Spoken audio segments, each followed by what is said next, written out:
Welcome to Disaffected. I'm Joshua Slocum, and this is the show where we talk about politics, culture, and relationships through a psychological lens. It's June 8th, 2025.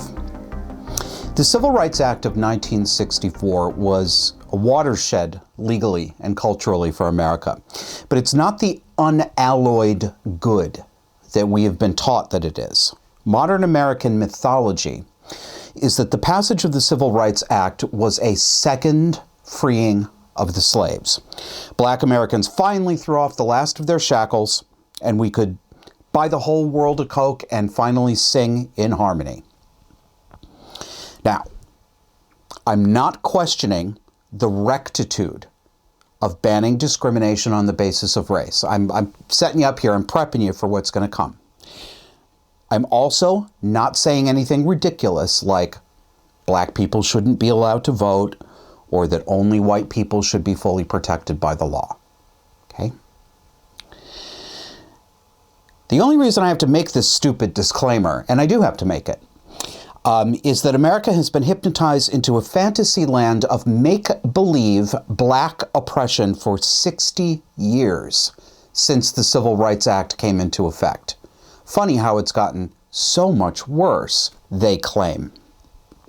In the intervening decades, black people's well-being has dropped off a cliff, largely due to Lyndon Johnson's Great Society program, which you know as welfare, food stamps, and Medicaid.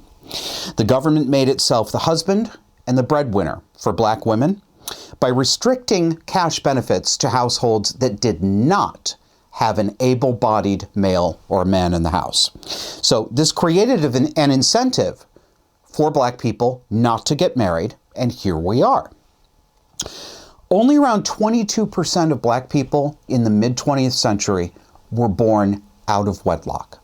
Now, I think it's higher than 75%. Black criminality is out of control, with the small portion of the population that is young black men committing more than half of the violent crime. That's FBI statistics. You may check them behind me. We still pretend in 2025 that anti-black, not just 2025, we've been pretending this shit my entire adult life. It's just that I didn't recognize it until the past couple of years. We still pretend that anti-black racism is a major everyday problem in this country, and that has not been true for decades. In actual fact, black people in this country now, in general, not all, supply your own exceptions, are nakedly hostile, nakedly racist, and contemptuous of white people. And they suffer zero consequences. They are not canceled at all. They rise higher when they shit on white people.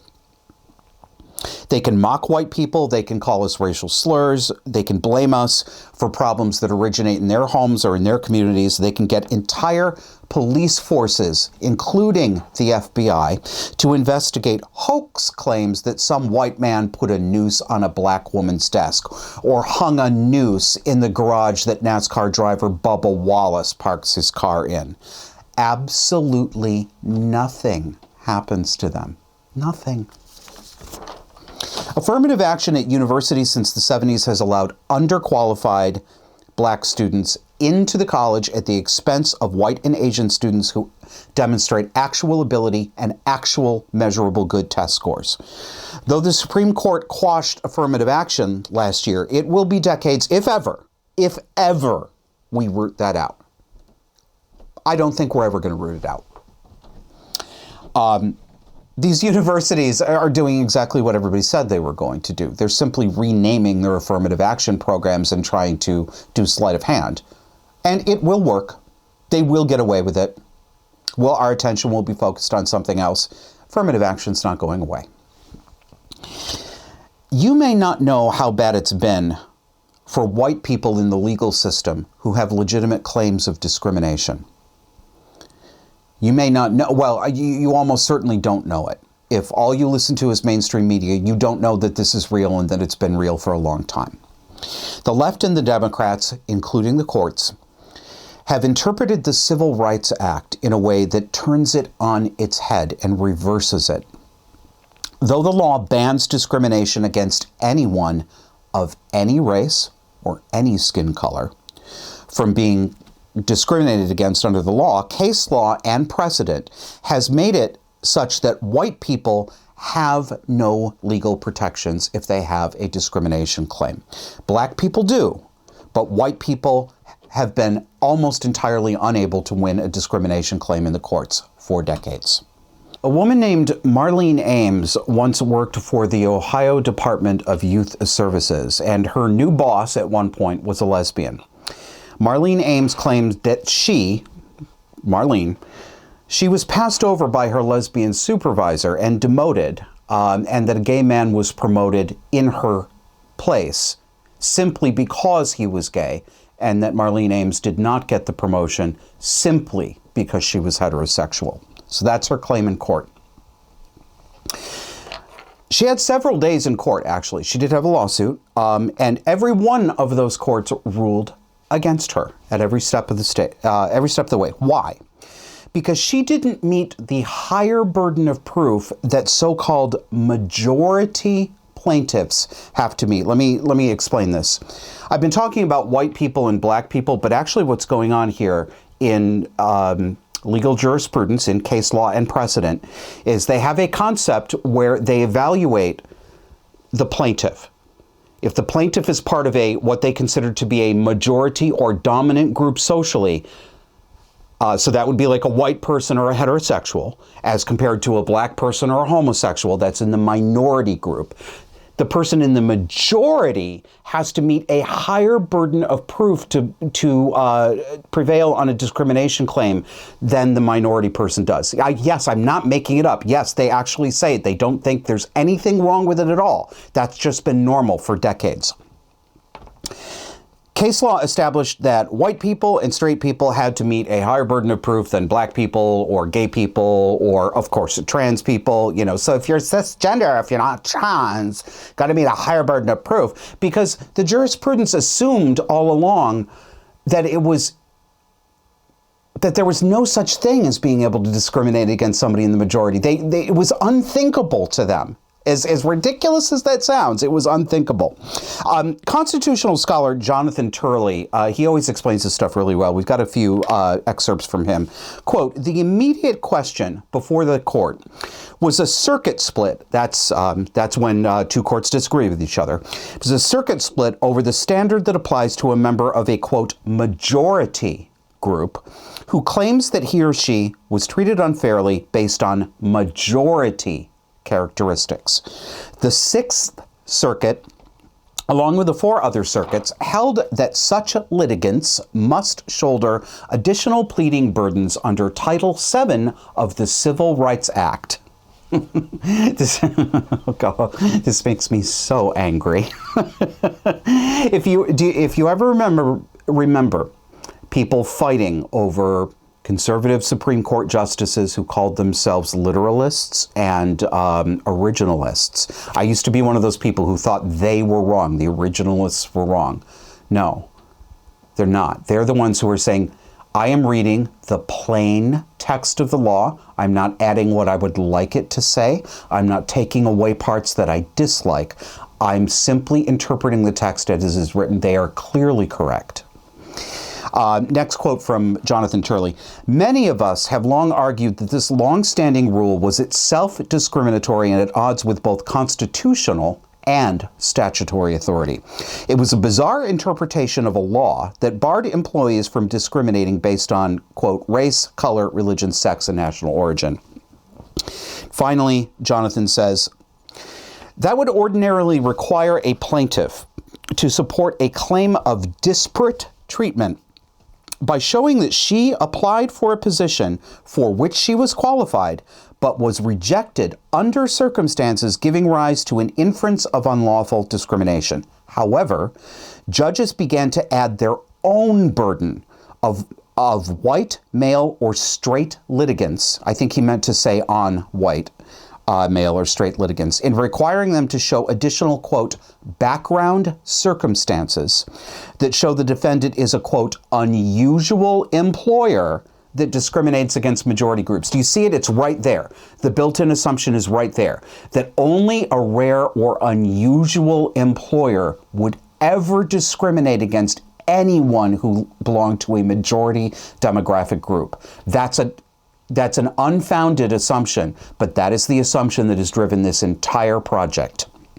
So the Supreme Court this week said no. This is delicious. Two things about this decision are shocking. Number one, it was unanimous, liberals and conservatives. It was a 9-0 decision. Number two, Ketanji Brown Jackson, who is absolutely a DEI black token hire from Joseph Biden, who refuses to say what a woman is under oath in front of Congress, she wrote the majority opinion. So we've got to give credit where it's due. Here's Justice Jackson writing in the majority opinion. She's talking about the legal precedents courts have been using to require white people or anyone in a majority camp to bring more evidence for their discrimination claims than anyone in a minority group ever had to bring in court. Quote, this is Justice Ketanji Brown Jackson. The Sixth Circuit's background circumstances rule requires plaintiffs who are members of a majority group to bear an additional burden at step one. But the text of Title VII's disparate treatment provision draws no distinction between majority group plaintiffs and minority group plaintiffs. The provision focuses on individuals rather than groups, barring discrimination against, quote, any individual because of protected characteristics. Congress left no room for courts to impose special requirements on majority group plaintiffs alone. She's absolutely right. She's absolutely right. I am shocked. And it's not just because I was prejudiced against her. I just assumed she couldn't do this. No, we all had very good reason, not prejudice, but reason to assume that nothing this sensible would come out of that woman's mouth. Her own track record demonstrates it. But she did, and this is an excellent decision. And with surprise, I take my hat off to Justice Jackson. Thank you. I honestly didn't believe she had either the intelligence or the ethical compass necessary to reach this conclusion. And I wouldn't have credited that even the liberal women on this court voted with this. But I'm going to spoil being nice a little bit for you. I don't believe for a second that most of these liberal justices actually wanted to sign on to this. I think they did it because they knew that they had to. Maybe Justice Jackson is an exception. She did write this after all. I suspect that the liberals signed onto this only because they knew what hell they would get if they had not, and they'd gone down in history, in the history books, as the female justices who ruled that white people or men or heterosexual people didn't have the same right to court relief that black people or other minorities did. And in fact, it's even more perverse because in so doing, guess what? Guess who's not a minority? Guess what demographic group is not a minority? Women. We call them a minority. I've called them a minority on this show because our language slips all the time. They are a numerical majority. Okay, here we go. We have been infiltrated once again by felines. This is what happens when you make things at home and you have cats who don't like closed doors. You've had your attention now. You can go. All right. So expect more, well, I don't know what to expect more out of the court. But what I'm going to do is end this segment and go on to the next one. But first, I'm going to remind you that we would love to have your support. We just had our monthly member meeting. We call it the Sanity Lounge. We meet together on camera and microphone on the first Saturday of every month at noon. U.S. Eastern Time. We had a great crowd in there today. And if you'd like to see us next month, and if you get some value out of this, please sign up as a paying supporter at disaffectedpod.substack.com or choose subscribestar.com/disaffected. The same content is in both places. If you don't want to sign up and have another monthly subscription, we will gratefully accept one-off donations. Just go to disaffected.com and click on Support Us. Come back after the break, and we are going to have an interview with Dr. Hannah Spier, who is a psychiatrist in Europe, who is one of the very few I have seen talking about the very evident problem of cluster B personality disordered women in the mental health field. We're not talking about the clients, we're talking about the providers. Come back and see us for that.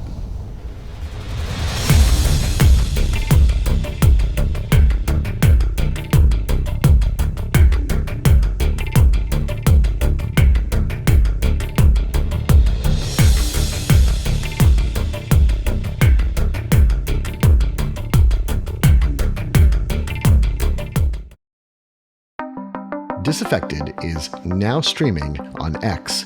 Come with us each Sunday and dare to notice reality. You can find us on X at DisaffectedPod.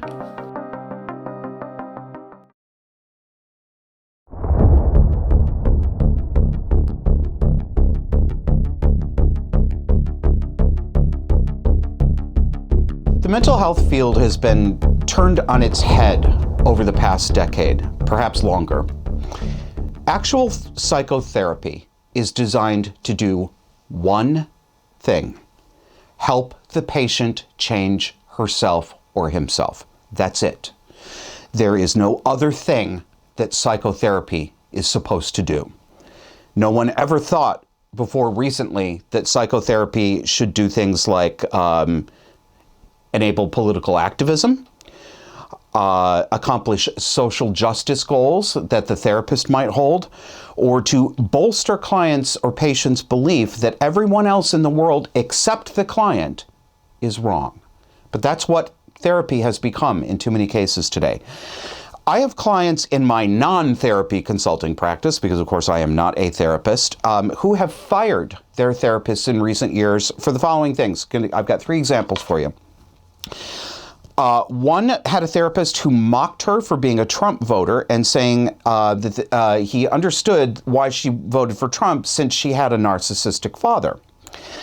Another one told his client that she was, the client was the woman.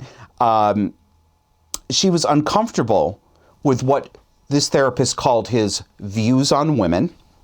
Another one had a therapist who accused her of being transphobic for her wanting to detransition. So this woman, the client, had done transition, then wanted to detransition, and her own therapist told her that she only wanted to do that because she was transphobic.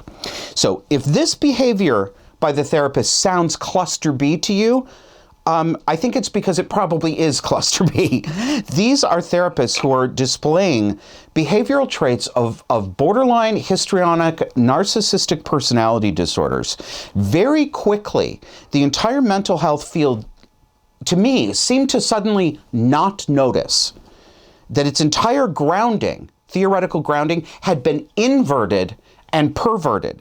So we've got a couple of examples that are put together by my guest today that we're going to bring on in a minute, showing the problem with dysfunctional behaviors and possibly cluster B behaviors that are being promoted by therapists themselves.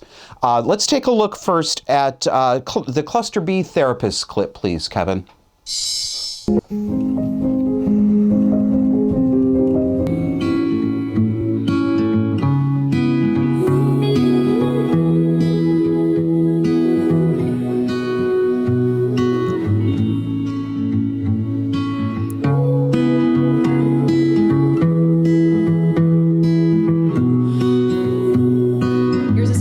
Psychotherapist that I think every single person on the planet could benefit from learning. Part 3. How to validate somebody. I mean, sure, a normal person probably would have let that go.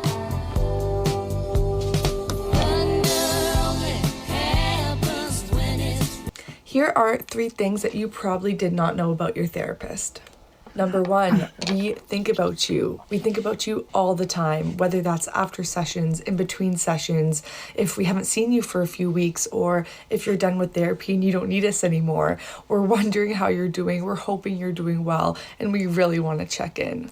Number 2, we get really protective over you. For a lot of cases, we are...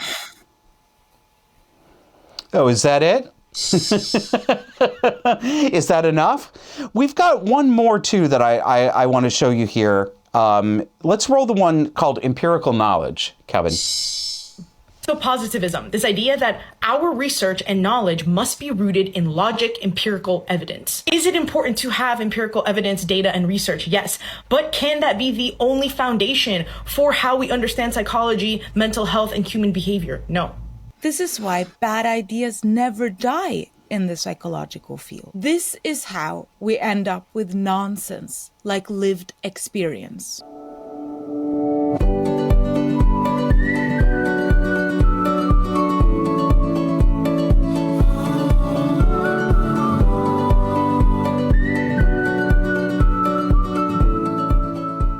Welcome back to Psychobabble, where we expose bad therapy and the liberal narratives that contribute to our poor mental health. I'm Hannah Spier. Before we dive in, please support my work by liking and subscribing and sharing.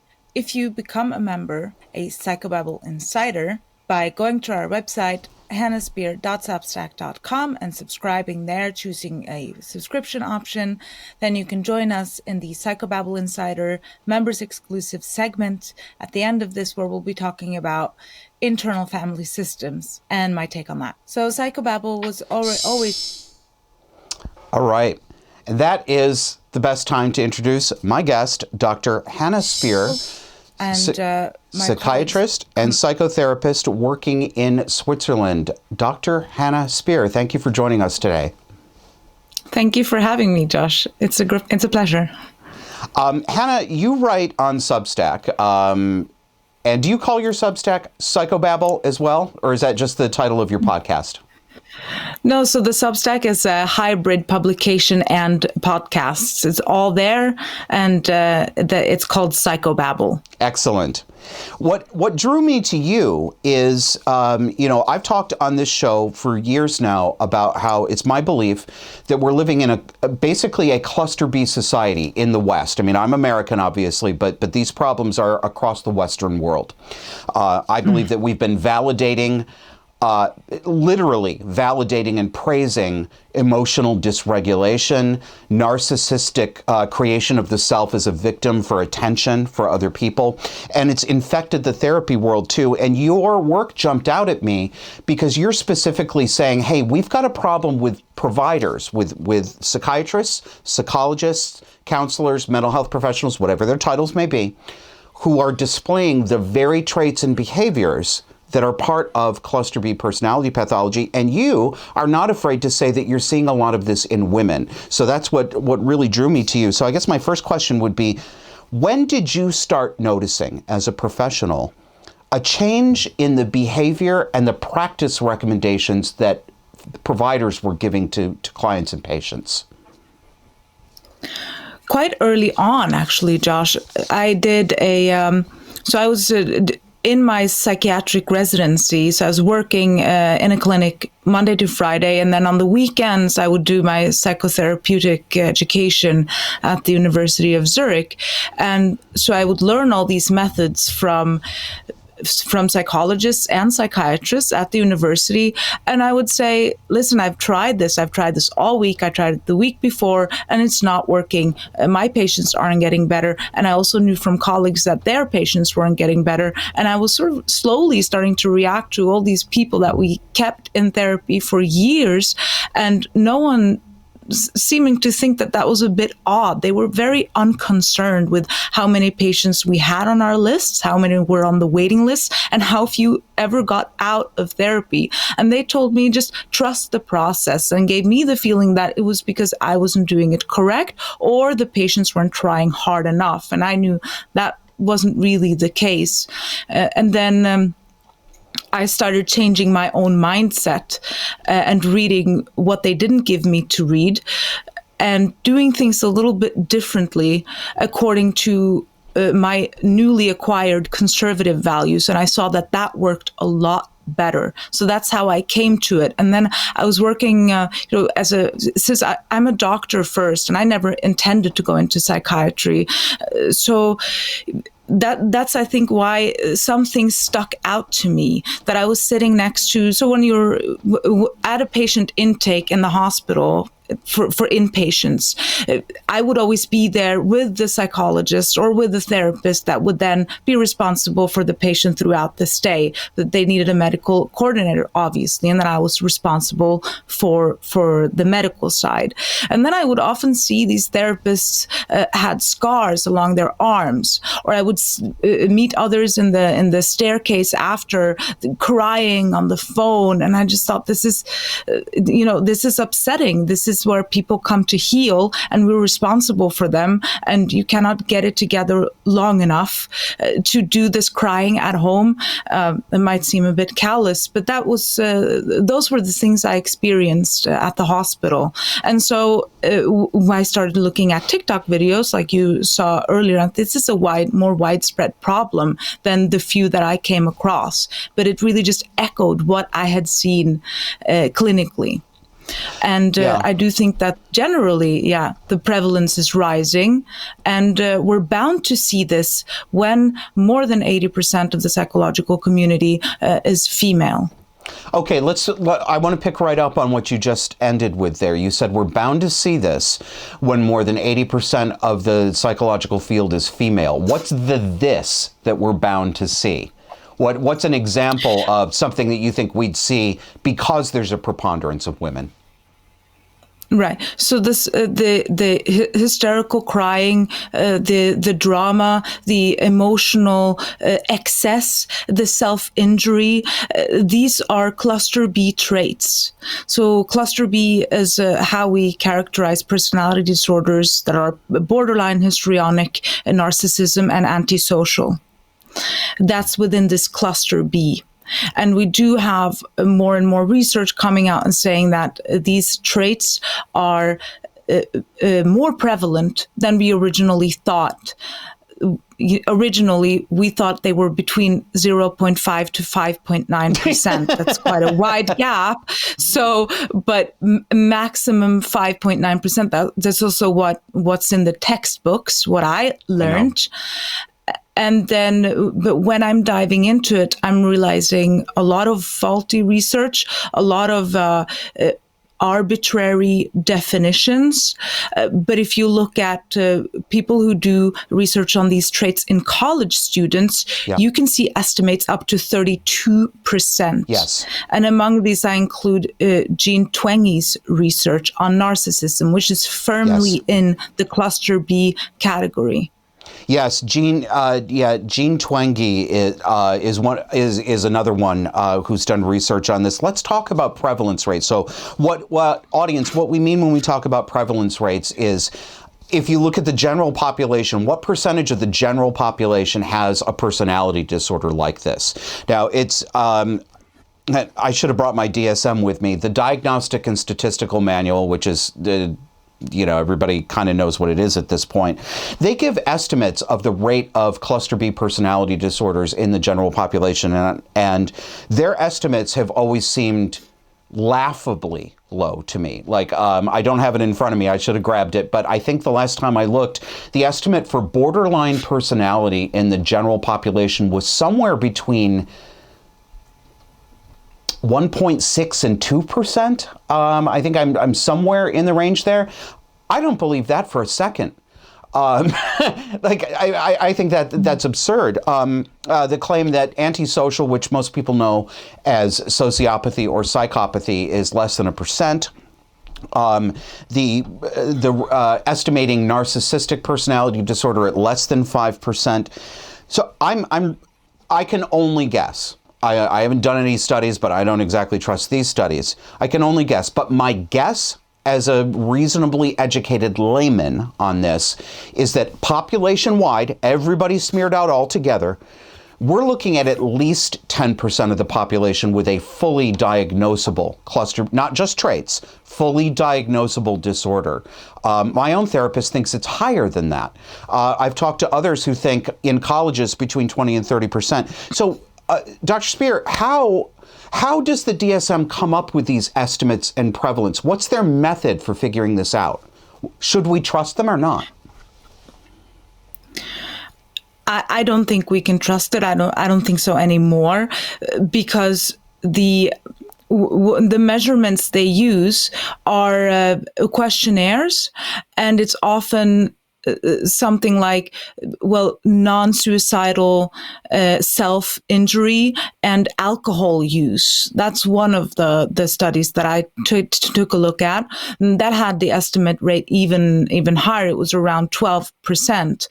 But then they purposefully exclude things like tattoos or piercings, which are very common methods for borderline girls for this socially acceptable self-harm. In fact, I had a patient have a fight with her mother, and then she comes back a week later and has started one of the largest tattoos I'd ever seen on her back as a direct response to this fight with her mother. You have different. It's different if you do cuts on your arms or if you do cuts on your thighs or your back, and that's all a part of the differentiating this diagnosis. But I would really think that, yeah. No, I'm sorry. Please finish. I would think that also something like alcohol use, not a very good predictor or a very good measure for whether a borderline personality disorder is present or not. We know that college students drink much less than they used to. So this came across to me as not a very good study, but these are the things that they base them on.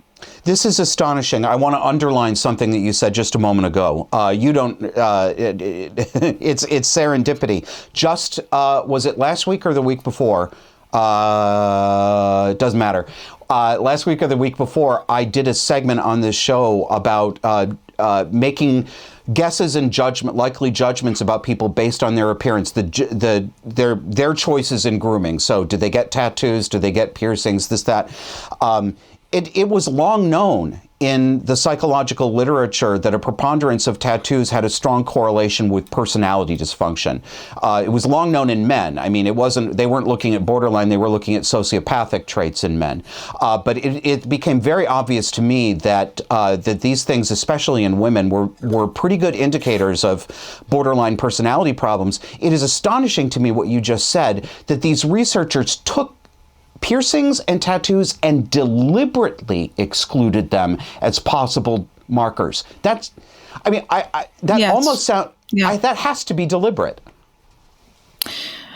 Yeah, I think that I don't think there's malintent there, but I have several times been astonished at how little psychiatrists and psychologists really pay attention in pop culture to the trends around them, and how little they know their patients' lives. For example, we say that sexual abuse, emotional neglect, physical neglect is usually found, and trauma, in borderline personality disorder history. So that this is a very good predictor for the development of these disorders. But if you go into the research, you will see that they only use questionnaires. So what we really end up with is these patients' perception of what happened in childhood.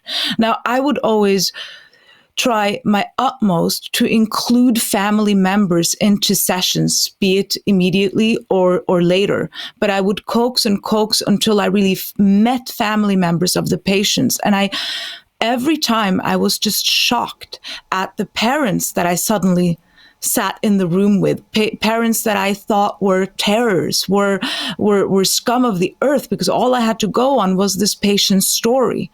Then when I finally met them, they were just loving, ordinary people who had tried the best they could to parent in the culture that they were given. But so many in this community, in the psychological community, they take whatever the client says as truth. And the same is true when they make these diagnostic tools, when they make the diagnostic manuals. And so it just again and again surprises me how little they really take into account. And I have to say, when I dig in to see what's behind our decisions in psychiatry, there are, well, there's rot. There's so much that we don't know about humanity, about the development of these disorders, and the people who make the decisions about them. Let me ask you a couple of direct questions here. And I'm asking you to guess and speculate. This is not. I know you're not. You can't know these things. But if you were to, I don't know. Is it fair to ask?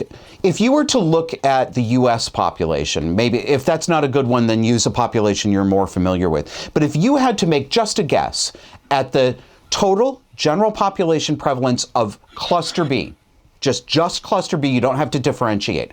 What percentage would you put that number at? Now, Yes. because I am familiar with the U.S., that is where I'm. Yeah, I would think it's closer to 35% if you count narcissism, psychopathy, antisocial, because we are also unable to properly diagnose psychopathy in women. Clinicians don't know what that looks like, and they don't want to slap such a label on women.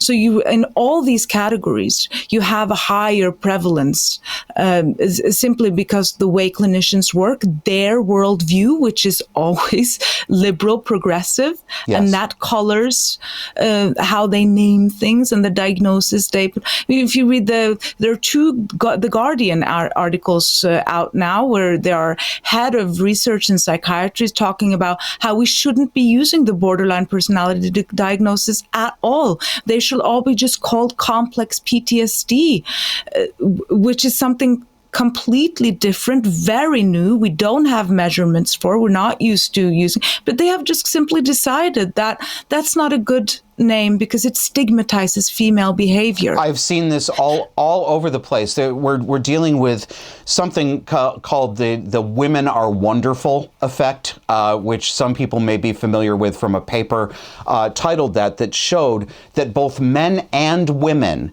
have an inbuilt bias toward women. So they will score women higher than they would score men for the same accomplishment. They will excuse bad behavior from a woman that they would not excuse from a man. But I want to make sure I heard that right. You said you believe in the U.S. population generally, not the clinical population, the whole background population, maybe 35% of Americans have a cluster B personality disorder? Disorder is, this is disputed, and I think we should just quickly talk about why some I've spoken to psychologists who refuse to use this at all, this personality disorder, because how can your personality be disordered is what they claim. I would say exacerbated traits. And yes, then I think we can really claim that it's as high as 35%, because this is really just, it can increase depending on the environment that it's in, because you are not born with a personality disorder.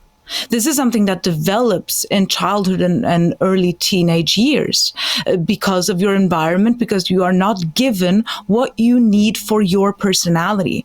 This is why we so often found, and I had a borderline patient I treated for a very long time. She had a twin, and she was telling me all this. My patient was telling me all about this sexual abuse that she had experienced. And then suddenly I meet her twin, and she's sitting there saying, "We were twins. We showered together always. This never happened." Unbelievable. So you have twins. You have twins where siblings where one develops these exacerbated traits and others don't, because we are born with different needs from our parents.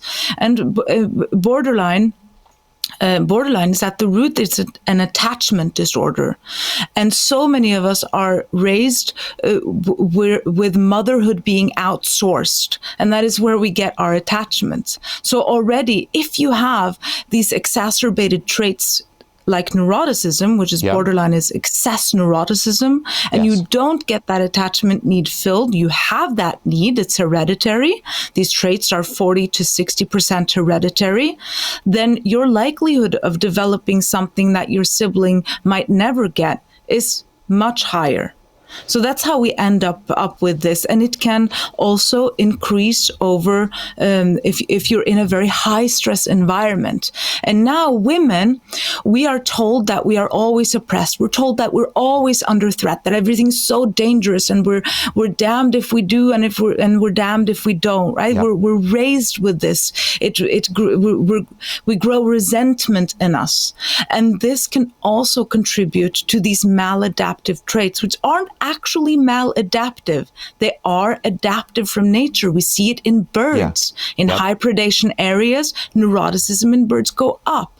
And we have the same. So just imagine when you pack universities, colleges full of girls who bully each other, who are terrible to each other, and we tell them that all the men are out to get you because you live in a patriarchy. Yes. Well, what's going to happen? We have to use our common sense. So, of course, only maybe 3 to 5% are going to have the proper diagnosis.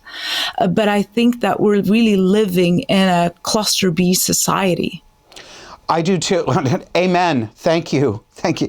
We're going to have you back because there is lots more to talk about. And particularly, I would love to have a conversation with you soon about family estrangement, because I know you're doing some work on that right now. And you said some interesting, really thought-provoking things. So let's think about that. I want to thank you for joining us today, but I want to make sure that everybody knows where they can find you and your work. So you are on Twitter/X, and your handle, if people want to follow you, is Hannah Spier MD. That's HANNAH SPIER Hannah Spier MD.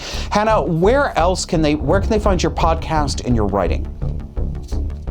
Yeah, please come to Psychobabble with Spier. So that's at Psychobabble with Spier on Substack. You can find me there easily. You can also find me on YouTube at Psychobabble with Spier. And you're very welcome. Thanks, Hannah. Appreciate it. We'll talk to you again soon. Thank you so much, Josh. Thank you for having me on. All right. Come back and we'll finish the show after the break.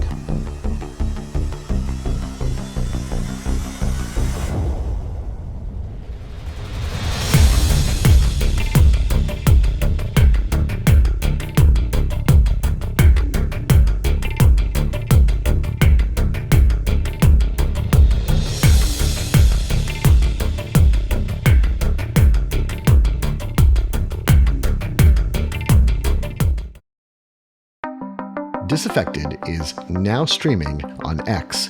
Come with us each Sunday and dare to notice reality. You can find us on X at DisaffectedPod.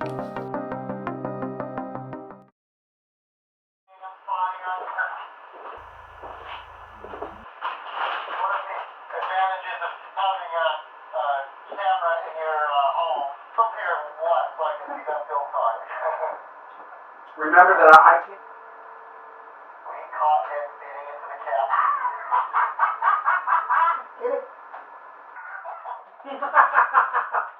Oh, what do we got here? Do we have Bill Tom? Do we have Bill? We caught him beating into the cat. Get it?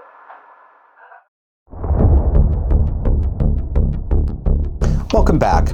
Do you need somebody to talk to about a cluster B situation, a narcissism situation, troublesome family relationships, co-workers, friends, church?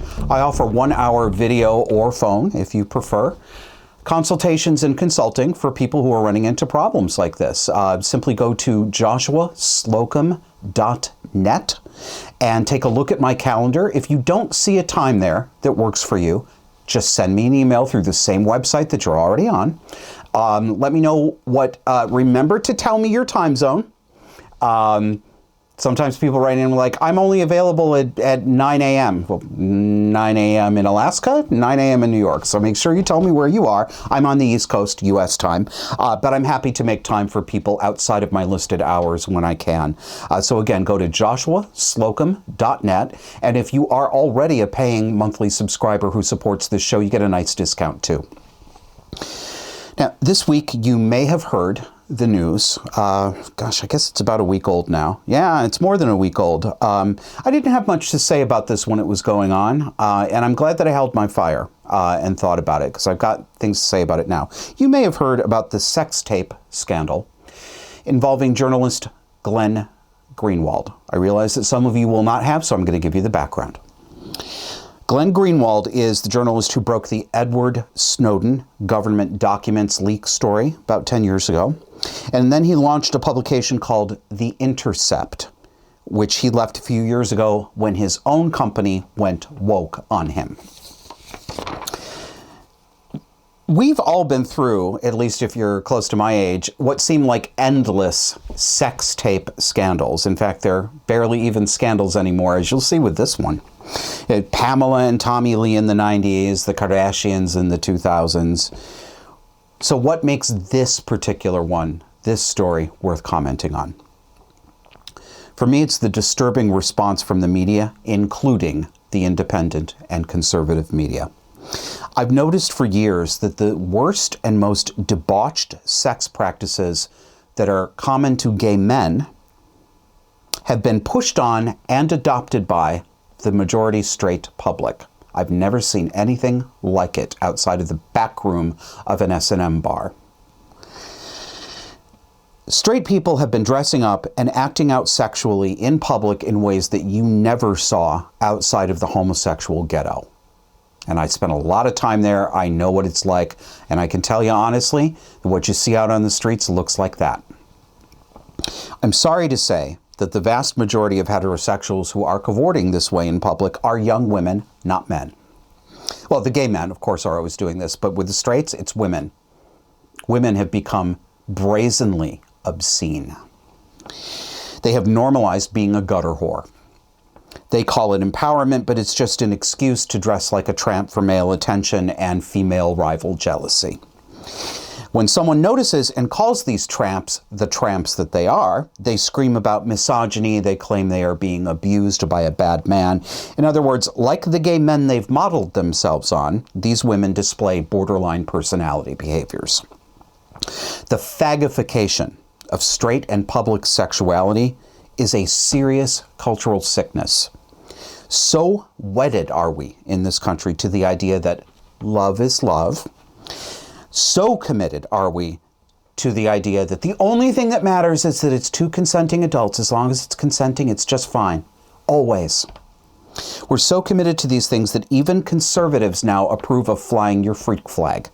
Everywhere, all the time. Glenn Greenwald's friends on the right, including people like Megyn Kelly and Matt Taibbi, rushed in to defend him right away when this tape came out. Yeah, I'm going to tell you what's in it. Don't worry. I don't think they put very much thought into what Glenn Greenwald's behavior indicated about his judgment, and I don't think they put very much thought into what this implies about the safety of his adopted children. So Megyn Kelly immediately reacted by tweeting, "Love and respect, Glenn Greenwald. Can't wait to have him on again soon, and ignore this attempt to embarrass him as the irrelevant bullshit that it is." Now, I listen to Megyn's show every day. I really like her. But this is, as she would say on her show, a big fail. And I hope that it was just her initial, understandable emotional reaction to her perception that a friend was being done wrong. I think that's pretty plausible. Same thing for Matt Taibbi, I think. He wrote, "Glenn is neither immoral nor degenerate. I'm proud to be his friend, have seen him display unusual courage and integrity countless times, and I couldn't admire him more." Really? You couldn't admire him more? Audience, I'm going to let you decide if you think that Glenn Greenwald is immoral, a degenerate, and whether you believe his character is so admirable that you cannot think of anyone that you would look up to more. I'm going to tell you and I'm going to show you what it's about. I will not be playing the video, and I will not be as graphic in my description as I could be. But you do need to hear this, and I should have said this earlier.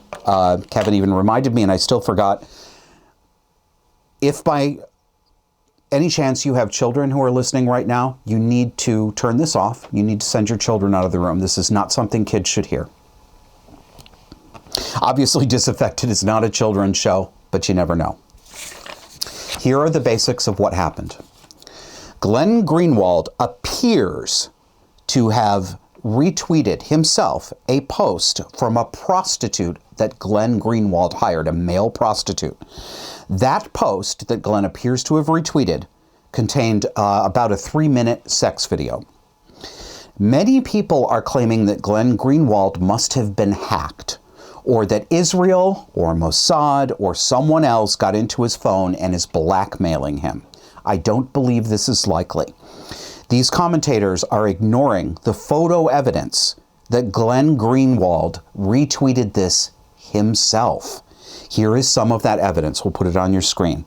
That's a screen cap of a retweet from Glenn Greenwald's account. And that account that that you see that he retweeted, it has the handle Findom Faraz. Findom is short for financial domination. Yes, I know. I know. There's a group of gay men who get off on the particular fetish of being humiliated by more masculine men or men who claim to be straight, and the gay men send them money. They pay them. They call themselves pay pigs or cash pigs. Heterosexual men do this with women too. They call them, I work as a domina. It's not that fancy, Gladys. You're just a hooker. But for some of these men, this is the ultimate humiliation. This is what they want. They're getting off on being abused. Yes, evidence can be faked. Photos can be faked. I can't tell you whether or not that screenshot really is accurately depicting a retweet. I suspect that it is, but I don't know for certain. I think that the reason that people are denying that is actually a plausible and fairly likely idea, that he did this to himself, I think they're denying it because they don't want to consider the possibility that their friend could be so motivated that he would actually be getting off on this. What could be more humiliating than being taped as Glenn was, and you'll see in a minute, and then releasing it to the entire world so the entire world laughs at you? If you have a humiliation fetish that gives you a hard-on, what could be more humiliating than that? What is strange about that? What's unbelievable about that? There's nothing unbelievable about it. Anyone who says that simply just doesn't want it to be true. Take a look. Here's Glenn Green. Here's a frame grab from the video. I only watched about 12 seconds of the video, by the way. There he is on his hands and knees on the floor with his hands held behind his back, wearing a plaid miniskirt and some kind of really screwed up little bralette or something. Now, do I have it here? So what you see in that video is Glenn bending down and licking the feet of his male prostitute, his dominant prostitute, licking his hand, licking the guy's spit off the floor. Okay? So I'm sorry for those of you to whom this is a virgin idea, but you need to know. So it seems very plausible to me that Greenwald released this himself as part of his fetish. I can't prove it, and I'm willing to be shown to be wrong about that. But I just don't buy the claim that it's more likely that he was hacked or blackmailed. How would that work, by the way? I've never quite understood this about some blackmail claims because, okay, so they say, hey, we got into your phone and we found this tape of you with a male prostitute and we're going to humiliate you unless you pay us cash. Once it's out there, all the blackmail material is gone. It clearly didn't work if that's the case. I just don't think that's what happened. But people I respect are saying some pretty ludicrous things in reaction to this. I have been reevaluating what I think I know about the judgment of some people that I thought was clear to me. The majority of Glenn's defenders are claiming that Israel, and particularly Mossad, their intelligence agency must be blackmailing him. It's really stupid. And I think it has to do with the fact that, like many secular upper-class Jews, I'm afraid, Glenn Greenwald seems to hate Israel and to enjoy the role of being the Jew who denies that bad things ever happen to Jews, denies that bad things ever happen to Israel, and when bad things happen to Jews or to Israel, it's Jews and Israel's fault. That seems to be his orientation to this issue. It's a very popular stance among Western secular Jews as well. So I think it's unlikely that Mossad in Israel blackmailed Glenn Greenwald. I think he probably did it himself. But this is the most important part of this so-called scandal. I haven't mentioned it yet because I've been building up to it, and almost nobody else has mentioned it at all. Glenn Greenwald has 2 adopted children, 2 boys he adopted from Brazil. Few people at all are remarking on whether a man who, and by the way, in that videotape was depicted a methamphetamine pipe. No, I don't believe the video depicted Glenn Greenwald smoking methamphetamine, but yes, the presence of the pipe means that methamphetamine was being smoked. Don't pull any bullshit and try to get out of that. So we've got somebody who's smoking meth, hiring expensive male prostitutes. I saw screen caps alleging to show 2 transactions, one for $2,000 sent to the prostitute, another for $10,000. Again, I can't say whether those are real, but I do know my people, gay men. I do know what they're up to. I have seen this behavior before. It does happen. It's not uncommon. So, he has 2 children. And nobody is thinking to talk about whether a man who smokes meth and pays high-priced prostitutes and knowingly is filmed knowingly, there's no way he didn't know he was on tape, is a fit father. Do you think for one moment, well, maybe now, but let's say 20 years ago, 25 years ago, if this behavior were known to an adoption agency in America, for example, and again, 25 years ago, I know today this would make him Father of the Year. But 25 years ago, do you think that a drug-using whoremonger who actually tapes his fetishes would have been passed by the adoption agency? I'm not saying anything weird here. And if anybody's angry, it's because they've got an emotional, they've got a parasocial emotional relationship with Glenn Greenwald, because I'm saying very ordinary, normal things. People are claiming, many of his defenders are lying. They are claiming that the objections to his behavior and the questions about his fitness as a parent are prompted by what they call homophobia. They're claiming it's bigotry that prompts these concerns. Yes, this is how people are consciously and willfully distracting from the actual danger to his children. This is what they're willing to do. A lot of normal people are getting some hard lessons about what gay men can get up to lately, I know. And I'm glad they're seeing it, because they need to know the truth. And the truth is that the chances of a gay man having a personality disorder, other mental illness, and or extreme addiction to drugs or risky behavior, that chance is very high. Much, much higher than a sampling of the background population. That has always been the case. It has always been true. It's always been known. It's been denied, but it's always been known. The only reason anyone, if anyone's feeling angry right now hearing this, and some people probably are, that's because they've been lied to. They've been told that all of that research and all those correlations and all of that study that showed these correlations, it was all homophobia.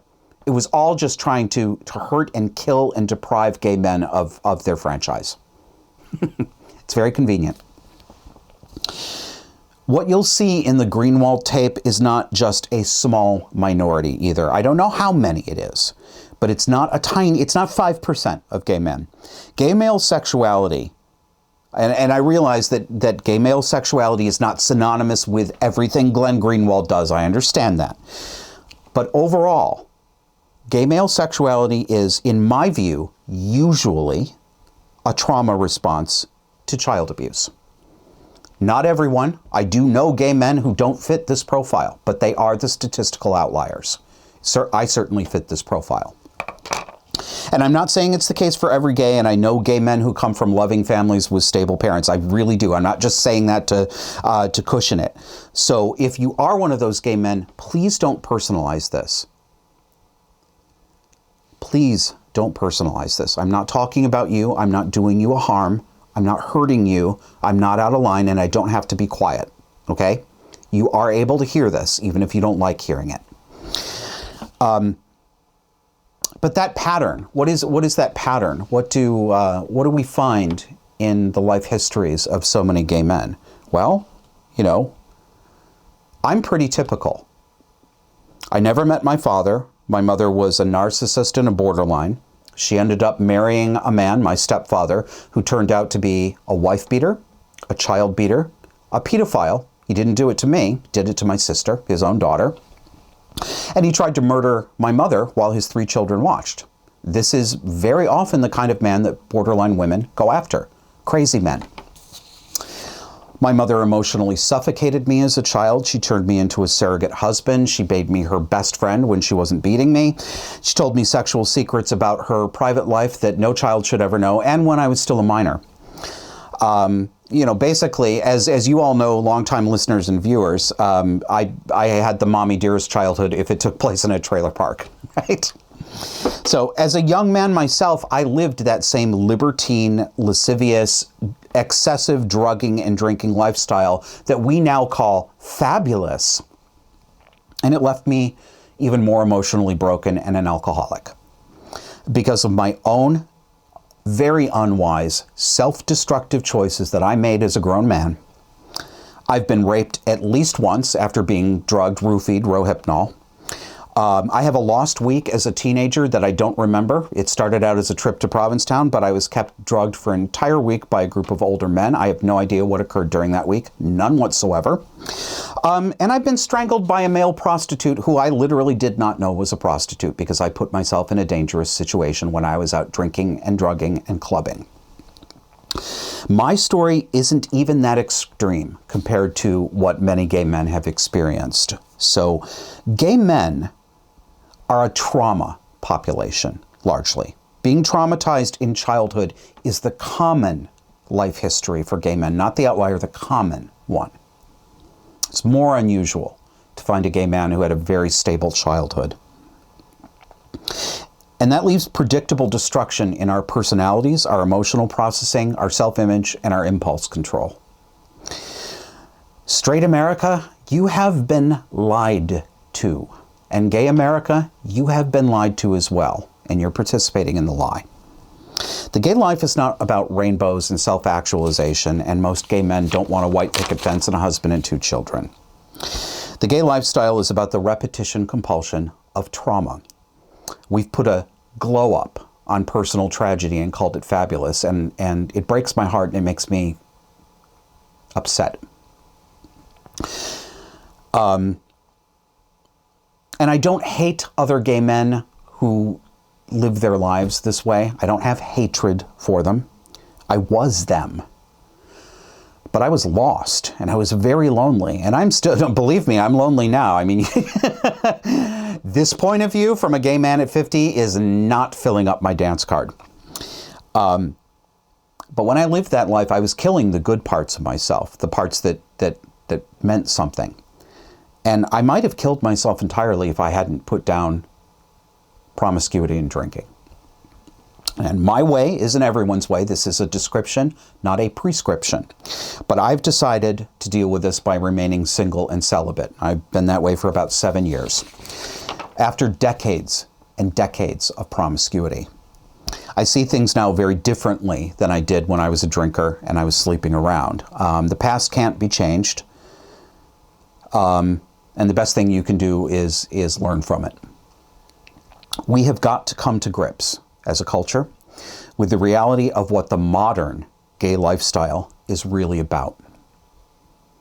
I know that so many people, especially straight people, if you're listening to this, you're watching this, are uncomfortable to hear this because so many of you made a really good effort to be inclusive to gay people. Many conservatives are ashamed of the ways that conservatives did actually abuse gay people. That's real. That did happen. It wasn't all just gay people not wanting to hear it. There was a lot of abusive social behavior and legal behavior, and a lot of conservatives felt bad about it and thought better of it. And I think some of you are trying to make up for that by turning a new leaf. The thing is, your heart is in the right place, but your heart has been hijacked. Just as the maternal and protective instincts that most women have been hijacked by woke, so that women are now protecting perverted men in dresses and mothering transvestites, so has the corrupt gay agenda hijacked normal straight people's compassion.